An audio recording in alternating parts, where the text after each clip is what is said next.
In today's video, I'm going to teach you how to reset all settings to default in Adobe Illustrator. If Illustrator has started acting unpredictably, tools not behaving as expected, panels disappearing, or odd glitches creeping in, resetting your preferences is a reliable way to return the app to a clean, factory-fresh state.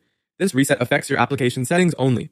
It won't touch your documents, fonts, or Creative Cloud libraries. Do note that custom preference choices like interface theme, units, and certain workspace arrangements will revert to defaults, so expect things to look and feel like they did on first install.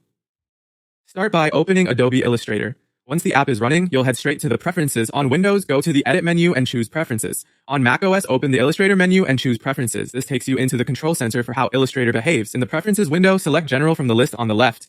General is where Illustrator places the master switch for restoring defaults, so make sure you're on that section. At the bottom of the dialog, you'll see the Reset Preferences button. Clicking this tells Illustrator to clear your current settings and reload the default sets the next time it starts. When you click Reset Preferences, Illustrator will show a warning message letting you know a restart is required to complete the reset. Go ahead and click OK to confirm. This confirmation is important because the reset doesn't fully apply until the application is relaunched. Now, restart Illustrator to finish the process. Close the application and open it again, and you should notice that preferences are back to their default state. The interface may look different if you had previously customized panels, themes, or tool settings, and your performance options and units will be back to the standard values. This is exactly what we want, as it can eliminate odd behavior caused by conflicting or corrupted preference files.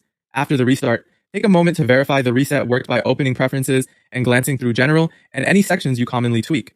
If you rely on a particular setup, you can now reapply only the changes you truly need.